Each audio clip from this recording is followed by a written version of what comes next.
Meus amigos, minhas amigas, estudantes de direito de todo o Brasil, advogados, concurseiros, meu nome é Abacuque Wellington Sodré, sou professor do Damásio Educacional de Direito Constitucional, Direitos Humanos e de Teoria do Direito, professor também da pós-graduação de Direito Constitucional do IBMEC Damásio e ministro aulas nos cursos de extensão do Damásio sobre direitos humanos, hermenêutica jurídica e advocacia civil. Então, esses cursos são os cursos que nós ministramos aulas e queremos trazer um pouco da nossa experiência aqui para vocês hoje, batendo esse papo com vocês acerca de mais um recurso. Então, nós estamos aqui numa jornada de análise dos recursos e eu gostaria de tratar com vocês hoje, em especial, o recurso dos advogados e dos defensores, dos membros do Ministério Público, que mais são feitos no dia a dia do exercício aí da defesa dos interesses, sejam eles sociais, públicos ou do próprio cliente, das pessoas jurídicas ou pessoas naturais, públicas ou privadas. Então, o que é importante? Nós trazermos aqui hoje os elementos essenciais que tratam desse recurso, que é o agravo em recurso especial e o recurso extraordinário. Porque nós, como já vimos, tanto a Constituição Federal, lá quando estabeleceu lá a regra no parágrafo 3º do artigo 102 da repercussão geral para o recurso extraordinário, a necessidade, a impossibilidade de análise de matéria de fato pelo STF, pelo STJ. Então lá no STF eu tenho a súmula 279, no STJ eu tenho a súmula 7, que impede que a quaestio facti seja analisada pelo tribunal ad quem, só a quaestio iuris, ou seja, só questão de direito, questão conceitual, questão aplicação abstrata do direito. Eu não tenho que analisar, claro, a questão efetivamente concreta da aplicação e interpretação do direito, mas não a sua análise fática ou probatória. Então, esses são aspectos fundamentais que você tem que ter em mente. E aí, dessa forma, criam-se uma série de obstáculos que permitem que o STF e o STJ filtrem ali as decisões que querem decidir. Também é óbvio que estabelecendo ali o sentido adotado pelo Código de Processo Civil de 2015 da teoria dos precedentes, então, teoria dos precedentes. Lembra que o nosso sistema jurídico do Código de Processo Civil de 2015 adotou a teoria dos precedentes, ou seja, existe uma hierarquia decisória, ou seja, as higher courts, as cortes superiores, têm predominância sobre a interpretação última do direito e os precedentes delas devem ser seguidos. Daí a necessidade do estabelecimento da repercussão geral, que já era fixado anteriormente ao Código de 2015, que foi trazida pela Emenda Constitucional número 45 de 2004, mas a questão dos recursos repetitivos, as teses fixadas, impedindo a recalcitrância ou mesmo ali a interpretação diversa, ou seja, uma interpretação heterogênea do direito. O objetivo é que os tribunais superiores fixem uma interpretação mais homogênea, garantindo um mínimo de previsibilidade para o direito. Pois bem, só que a partir de todo esse contexto, os tribunais inferiores, os tribunais que exercem o juízo, o primeiro juízo de admissibilidade, passaram a cada vez mais negar seguimento ou inadmitir, que é o termo utilizado aí pelo Código de 2015, inadmitir os recursos especiais e extraordinários propostos pelos recorrentes.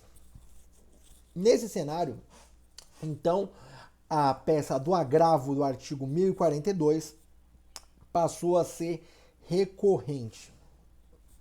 E é a peça aqueles que interpõem, que trabalham com recursos, que interpõem recursos especiais extraordinários, na prática acabam tendo que utilizá-los, porque a maioria dos recursos só sobem quando sobem por meio do agravo. Quando eu falo quando sobem, principalmente o recurso extraordinário. Porque se o STF já tivesse posicionado sobre a não existência de repercussão geral, a matéria não vai subir. Ou se já tiver fixado, vai ficar sobrestado até o julgamento do leading case que foi estabelecido para aplicação homogênea do direito. Ok? Então, vamos lá. Qual é a hipótese de cabimento do agravo em recurso especial e do agravo em recurso extraordinário? Artigo 1042. Lembrando que o recurso extraordinário e o recurso especial, eles constituem a exceção à regra da unirrecorribilidade. Então, eles podem ser interpostos simultaneamente, ou seja, se tiver ofensa lá à legislação federal, ato local em face de lei federal ou dissídio jurisprudencial entre TJs e TRFs, eu tenho lá as hipóteses do artigo 102, inciso 3º da Constituição Federal, ou seja, hipóteses de cabimento do recurso especial, que tem como requisitos intrínsecos o pré-questionamento, o cabimento e também ali a demonstração do direito violado. Por outro lado, no artigo 102, inciso 3º da Constituição Federal, eu tenho as hipóteses do recurso extraordinário, que são a violação direta da decisão de dispositivo da Constituição Federal, a declaração de inconstitucionalidade de artigo, texto ou mesmo do próprio tratado ou lei federal em face da Constituição Federal, ato ou lei local em face da Constituição Federal, ou mesmo lei federal, lei local em face de lei federal. Então, aqui são as hipóteses do recurso extraordinário, ou seja, a defesa da Constituição e do Pacto Federativo. E no âmbito do STJ eu tenho ali o controle da interpretação da legislação federal em última instância. Ambos recursos podem ser interpostos simultaneamente. Inclusive, ambos recursos podem ser inadmitidos pelo tribunal ACOR. Em ambos os casos, seria necessário aí a interposição de um agravo para cada recurso inadmitido. Onde eu tenho essa previsão? O parágrafo 6º do artigo 1042 do CPC. O artigo 1042 exige que para cada recurso inadmitido tem que ser interposto um agravo. Mas vamos lá, vamos trabalhar no nosso ponto de partida. Qual que é o nosso ponto de partida? O cabimento da medida. Então, todas as vezes que você for fazer um agravo, em recurso especial, recurso extraordinário, você vai fazer menção ao artigo 1042 do CPC. Artigo 1042 do CPC. É o ponto de partida, fundamento legal. Agora, e o fundamento jurídico? Ou seja, qual é o cabimento, qual é a hipótese em que seria possível a interposição do agravo do artigo 1042? Lembrando que o agravo do 1042, que ele se aplica à regra da unirrecorribilidade, diferentemente do recurso extraordinário e recurso especial, que são a exceção. O agravo em recurso especial e em recurso extraordinário, ele é um recurso que se assenta na regra da unirrecorribilidade, ou seja, só cabe agravo em recurso especial e recurso extraordinário quando ocorrer o quê? A inadmissão. É em qualquer caso de inadmissão que cabe agravo do 1042? Não. Então vamos lá para a hipótese.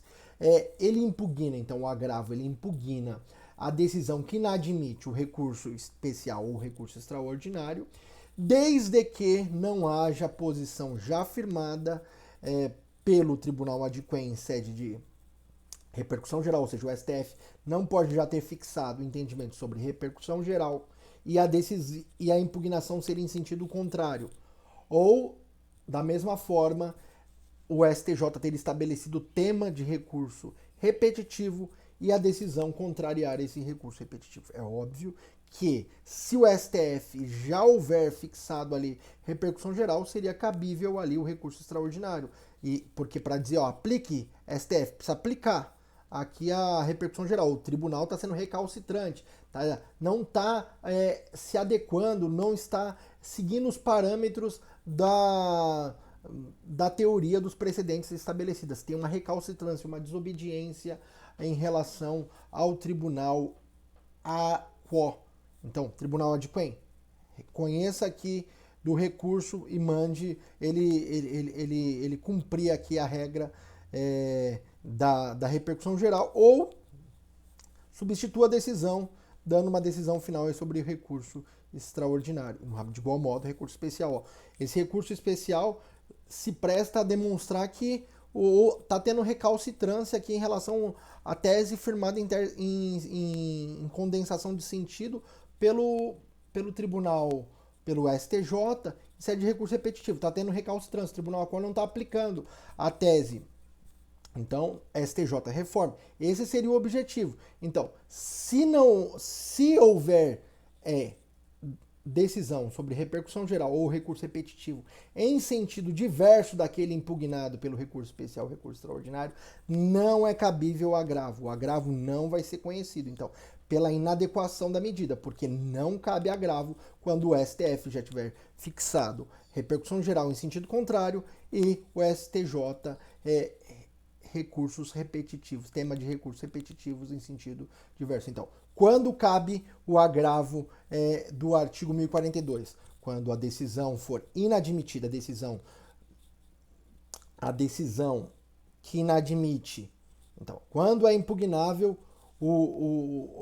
a decisão que inadmite o recurso especial e recurso extraordinário. É impugnável por agravo do artigo 1042 a decisão do Tribunal ACO, especialmente aqui Tribunal de Justiça e Tribunal Regional Federal para o STJ e para o STF, todos os tribunais superiores e também os tribunais de justiça e os tribunais regionais federais, desde que o STF não tenha fixado tese de repercussão geral em sentido diverso da impugnação e o STJ não tenha fixado entendimento diverso acerca do recurso repetitivo.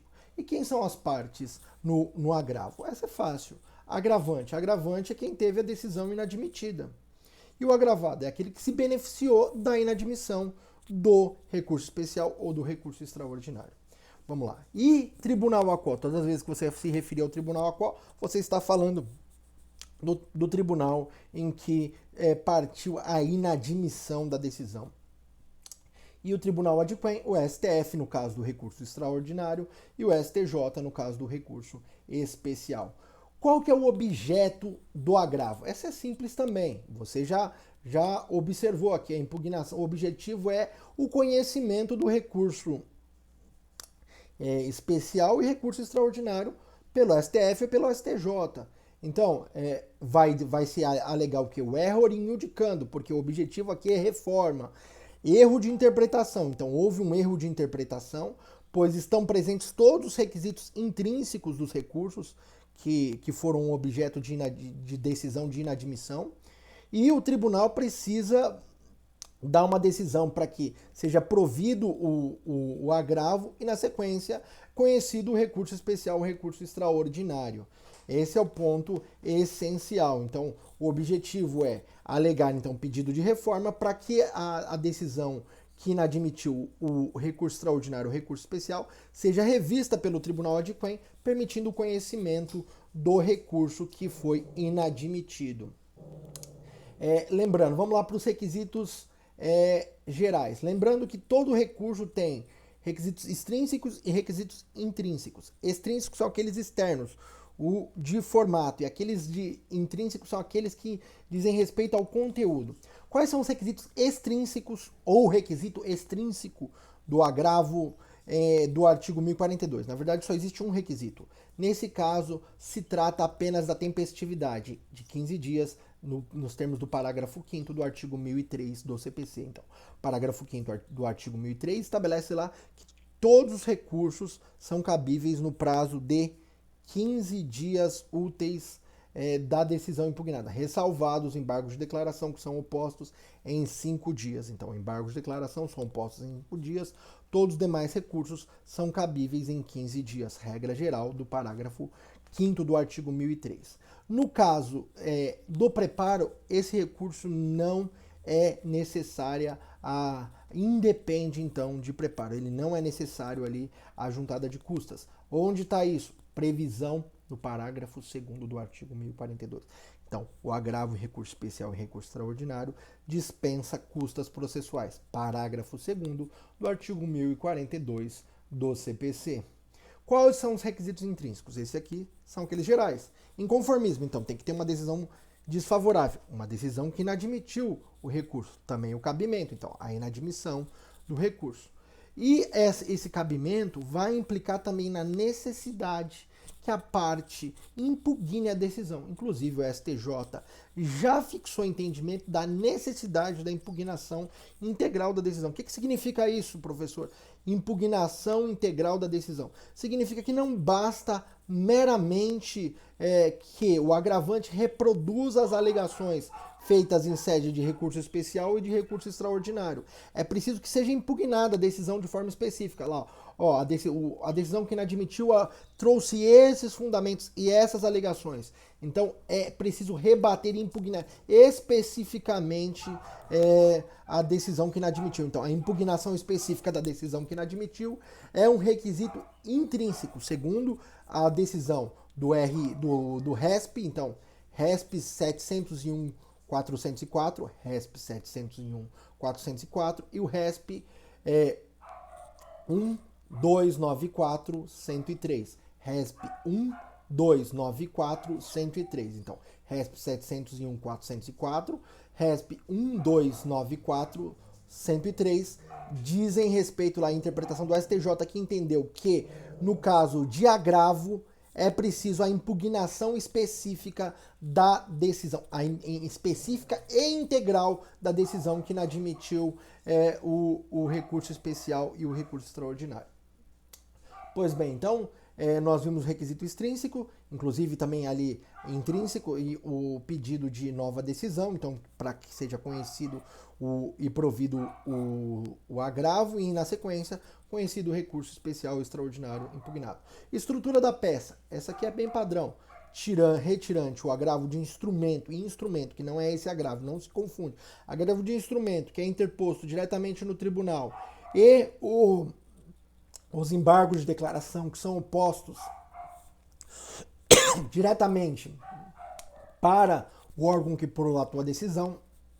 Todas as decisões têm a estrutura da apelação, ou seja, duas peças, peça de interposição para o tribunal ou juízo que prolatou a decisão inicial impugnada e razões, ou no caso aqui do agravo, minuta para o tribunal adquém.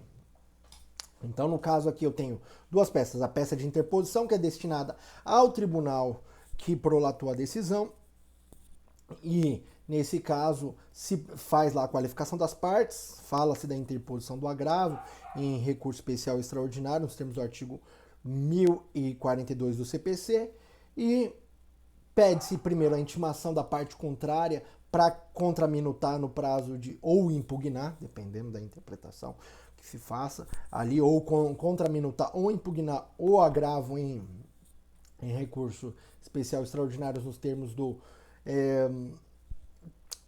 parágrafo 3º do artigo 1042, e depois a remessa da minuta para o STF ou STJ. Lembrando que é o seguinte, que pode ser pedida também ali o eventual exercício do juízo de retratação. Ou seja, imagine que o STF já tenha fixado interpretação acerca da repercussão geral, ou o STJ já tenha afirmado desse tema de repercussão, de repercussão em sentido de tema de recurso repetitivo. Então, se o STJ já fixou tese ou tema em recurso repetitivo, o tribunal deve reconsiderar a decisão. E aí é pedida a reconsideração, seja para que seja readmitido, ou seja para que o tribunal ordene para que o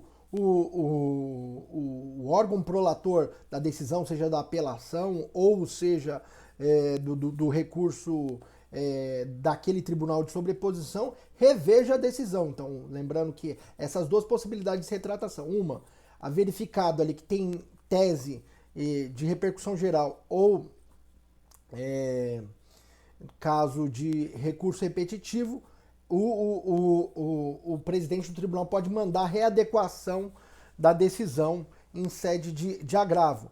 Caso não ocorra isso, ele pode retratar da decisão e admitir o recurso e remeter ele para o STF ou STJ conforme a decisão impugnada. Caso não exerça esse juízo de retratação, lembrando que a parte tem que solicitar, em regra, então vamos pensar que nós estamos falando de processo civil, então existe a necessidade ali de que o tribunal seja provocado a se retratar. Nesse caso, nos termos do parágrafo 4º do artigo 1042, se não houver retratação, vai ser remetido o agravo ou a minuta de agravo para o tribunal ad quem. E a segunda peça? A segunda peça é a peça de razões, ou a minuta. Aqui nesse caso vai ter o breve resumo do processado, vai fazer o histórico do processado. Vai haver a impugnação da decisão, então vai ter que ter um tópico sobre a impugnação da decisão e as razões que vão permitir o conhecimento do recurso originário, o recurso especial ou o recurso extraordinário. Lembrando que aquela questão fixada no RESP 701.404 e no RESP 1294.103 exige ali que seja dada a impugnação específica, seja feita a impugnação específica. Não bastando reproduzir as alegações feitas no RESP ou no RE. Ok? Então, é preciso ter a impugnação específica enfrentando essa decisão. Enfrentando de forma contundente e robusta a decisão que inadmitiu. E precisa, então, se vai enfrentar a decisão robusta, é preciso demonstrar, então, aquele recurso, aquele requisito intrínseco do recurso impugnado. Então, é preciso demonstrar que o requisito intrínseco que não foi visto pelo tribunal está presente no recurso especial, no recurso extraordinário. E aí, pedido de nova decisão. Vamos lá, então? Vamos só agora falar um ponto importante. No caso de dupla interposição, ou seja, como o recurso especial e o recurso extraordinário, eles são exceções à regra da unirrecorribilidade, eles cabem no mesmo momento, é possível a interposição de ambos. Lembrando lá o artigo 1031 caput. Haverá precedência do recurso especial, o qual, se for julgado procedente, pode tornar prejudicial ou prejudicada a análise do recurso extraordinário. Caso ele não seja dado provimento, aí será remetido para o STF a análise do recurso extraordinário admitido, nos termos do parágrafo 1º do artigo 1031 do CPC. Caso não sejam admitidos nenhum dos recursos, para cada um dos recursos é necessária ali a interposição de um agravo. Então, um agravo para cada recurso inadmitido. Parágrafo 6º do artigo 1042, o que a gente já havia dito no começo do nosso vídeo. Lembrando que, havendo duplicidade de agravos, primeiro o agravo vai ser remetido ao STJ. Lembrando lá da precedência do 1031 caput do CPC, o parágrafo 7º do 1042 diz que primeiro o agravo vai subir para o STJ. Após a análise e esgotamento da questão do recurso especial, caso ele não seja provido e não haja o prejuízo da análise do recurso extraordinário, o recurso será remetido para o STF nos termos do parágrafo 8º do 1042 do CPC, combinado com o parágrafo 1º do 1031. Efeitos do recurso do agravo em recurso especial e recurso extraordinário. Efeito devolutivo restrito. Então vamos lá. Efeito devolutivo restrito, por quê? Porque ele vai impugnar, vai devolver para o tribunal ad quem, ou seja, aquele tribunal que vai analisar o agravo, meramente a matéria impugnada em sede da decisão que inadmitiu. Então o objeto vai ser a decisão que inadmitiu, desde que haja impugnação específica. Se não houver impugnação específica, o agravo não será conhecido. Então, necessária a impugnação específica, não basta a mera reprodução. Efeito devolutivo só vai ocorrer se houver a impugnação específica. Efeito devolutivo. Não há em regra efeito devolutivo, pois o seu objeto, o objeto do recurso, não se compatibilizaria efetivamente com esse efeito, na medida em que existe ali a dupla competência, a competência até a remessa para o tribunal, e no tribunal teria necessidade de uma nova decisão. Lembrando que O recurso principal, sim, o recurso especial, o recurso extraordinário, seria possível ali pedir o efeito suspensivo.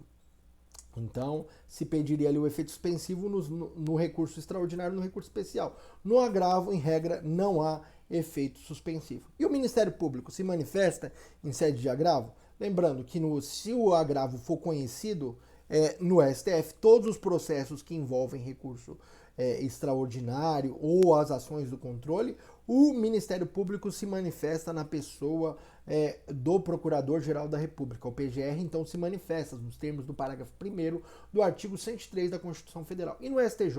No STJ, o Ministério Público se manifesta apenas naqueles casos dos remédios constitucionais e também naqueles casos estabelecidos no artigo 178 do Código de Processo Civil. Então, o Ministério Público vai se manifestar no STF sempre, na pessoa do PGR, e no STJ, desde que sejam processos que envolvam remédios constitucionais ou aqueles do artigo 178, ou seja, interesse social e público, interesse de incapaz ou disputa sobre a posse ali de terras urbanas e rurais. Então, artigo 178 do Código de Processo Civil.